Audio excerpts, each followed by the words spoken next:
Pernah nggak kamu merasa udah ngasih segalanya?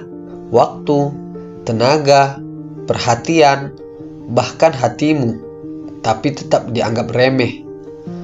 Kamu ngomong baik-baik, tapi suaramu seolah menabrak tembok. Kamu menjelaskan, tapi mereka memilih untuk salah paham. Dan yang paling menyakitkan, kamu berusaha dimengerti, tapi mereka bahkan tak pernah benar-benar mau mendengarkan. Lama-lama kamu sadar, ternyata bukan semua suara harus didengar, dan bukan semua perasaan harus dijelaskan. Kadang, diam justru menjadi bahasa yang paling jujur.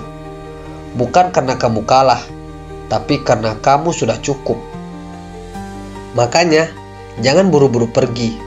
Duduk dulu sebentar. Tarik napas dalam-dalam. Karena kali ini, aku mau cerita tentang diam, tentang luka, tentang harga diri yang gak perlu dipajang. Tonton sampai akhir. Siapa tahu, ini adalah yang kamu butuhkan selama ini. Yang pertama, diam saat dilecehkan, tapi tidak lari. Ada masa di hidupku, aku pernah diremehkan di depan orang banyak. Mereka menertawakan, menyindir, dan meremehkan impianku. Aku diam, tapi bukan karena takut. Aku hanya tahu, suaraku tidak akan menembus dinding kesombongan mereka. Dan ternyata, diamku itu menampar lebih keras dari kemarahan manapun. Mereka mulai bertanya-tanya, kenapa aku gak marah? Tapi diam yang seperti ini tidak selalu positif. Kadang, diam bisa menjadi penjara. Diam bisa membuatmu terlihat lemah. Bisa membuat orang lain berpikir kamu bisa diperlakukan semaunya. Tapi bagiku, diam itu jeda. Diam itu ruang untuk berpikir, untuk menyusun langkah.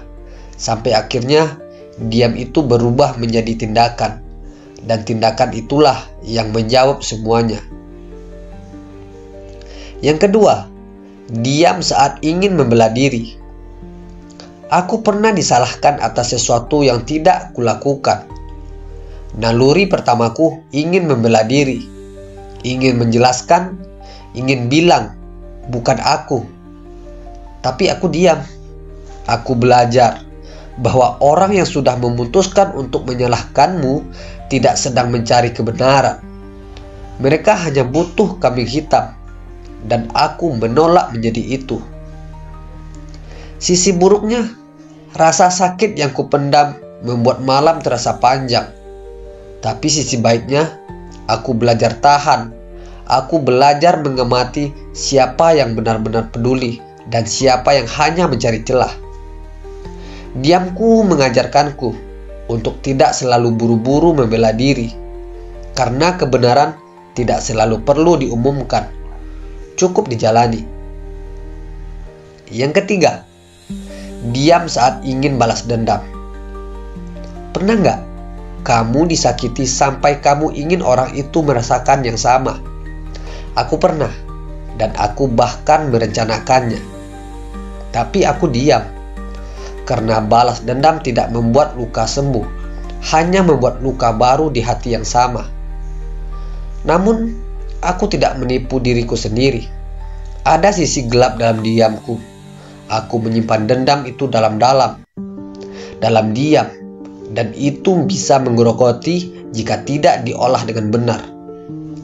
Lalu aku belajar, memaafkan bukan tentang membebaskan dia, tapi membebaskan diriku dari racun. Diam memberiku ruang untuk mengolah dendam menjadi pelajaran. Yang keempat, diam saat ingin pamer. Ada masa aku begitu bangga dengan pencapaian kecilku. Ingin cerita ke semua orang, ingin bilang, lihat, aku bisa. Tapi aku diam, karena aku sadar, validasi dari orang lain itu candu. Sekali kamu tergantung, kamu akan terus haus tepuk tangan. Diamku menyelamatkanku dari itu, tapi bukan tanpa harga. Kadang aku jadi merasa tidak dihargai, padahal aku ingin diakui. Namun lambat laun aku sadar, pencapaian sejati tidak selalu harus diumumkan. Kadang cukup dinikmati dalam diam, sambil tetap melangkah ke atas tanpa banyak suara. Yang kelima, diam saat cinta tak dibalas. Aku pernah mencintai seseorang yang bahkan tidak sadar aku kehadiranku. Aku ingin mengatakan semuanya.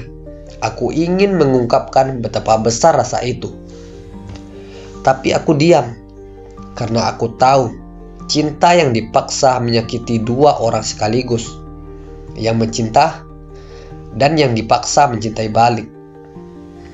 Diam menyelamatkanku dari luka yang lebih dalam, tapi bukan berarti aku tidak terluka.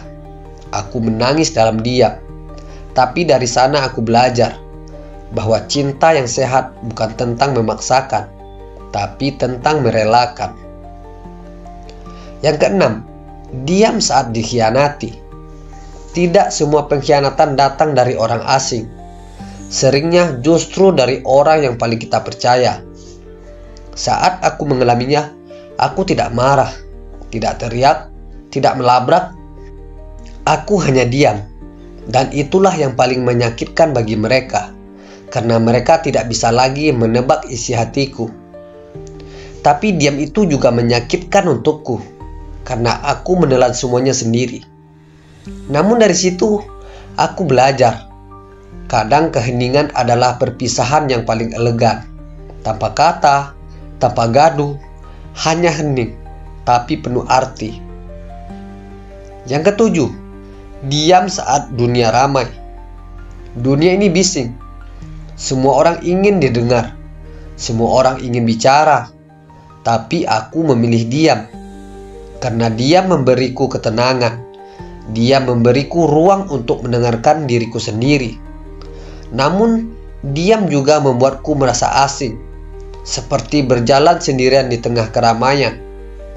Tapi disitulah aku menemukan diriku. Bahwa aku tidak harus menjadi seperti mereka untuk dihargai. Diamku adalah cara aku berdamai dengan dunia yang terlalu ribut. Dan kadang, dari diam itu, aku mendengar bisikan Tuhan paling jelas. Setelah semuanya yang aku alami, aku paham satu hal. Diam bukan berarti lemah. Diam bukan berarti menyerah. Diam adalah bentuk kekuatan yang tidak semua orang miliki. Orang-orang boleh meremehkanmu, menilaimu dari apa yang tidak kamu katakan, tapi mereka tidak akan pernah benar-benar tahu betapa dalamnya hatimu menyimpan semua dengan tenang. Jadi, kalau kamu bertanya, apakah diam bisa menunjukkan nilai dirimu? Jawabanku, bisa. Tapi hanya jika diam itu datang dari kedewasaan, bukan dari ketakutan. Kalau kamu suka video ini, jangan lupa tinggalkan komentarmu. Ceritakan, diam seperti apa yang pernah menyelamatkanmu. Dan kalau kamu merasa video ini seperti mewakilimu, mungkin kamu juga akan suka video-video lainnya di channel ini. Karena di sini, aku nggak cuma bicara, aku mendengarkan. Terakhir, kalau hari ini kamu merasa dunia terlalu bising, ingat ini. Kadang, diam adalah jawaban yang paling menyentuh, karena di sanalah hati berbicara paling jujur.